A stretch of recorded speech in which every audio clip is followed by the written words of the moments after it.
स्त्री और पुअर निखोज को नहीं एसपी को अभियोग। सदर थाना अंतर्गत लंबोदरपुर ग्रामर त्रिलोचन नायक पुओ जलधर नायक स्त्री और पुओ निखोज को नहीं जिला आरक्षी अधीक्षक निकट में पत्र दाखल कर अभियोग जनाइछन्ति। प्रकाश था कि लंबोदरपुर ग्रामर जलधर नायक ढेंकानाल सहर रेंगाली कॉलोनी रे भड़ा घरे रही आसुथिले। जलधर जड़े दिन मजुरिया और गरीब अटंती। सबुदिन मजुरी पाई बाहर को जाइथांती।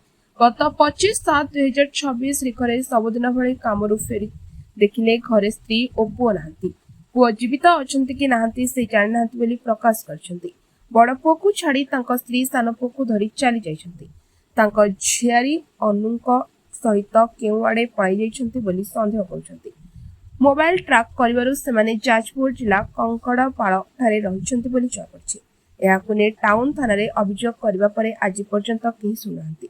एथने जिला आरक्षी अधीक्षक निकट रे एक अभियोग पत्र दाखल करी स्त्री और पुओ को पाया पई अनुरोध करछंती।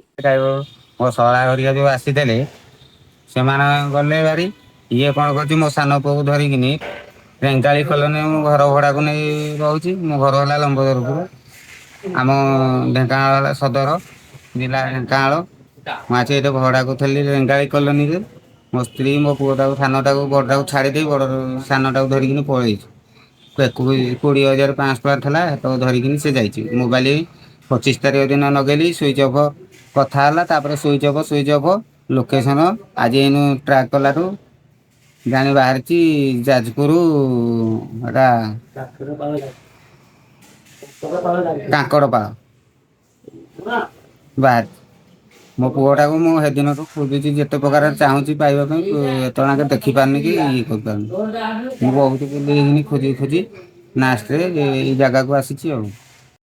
ढेंकानाल शुभम पाणी रिपोर्ट विनायक न्यूज।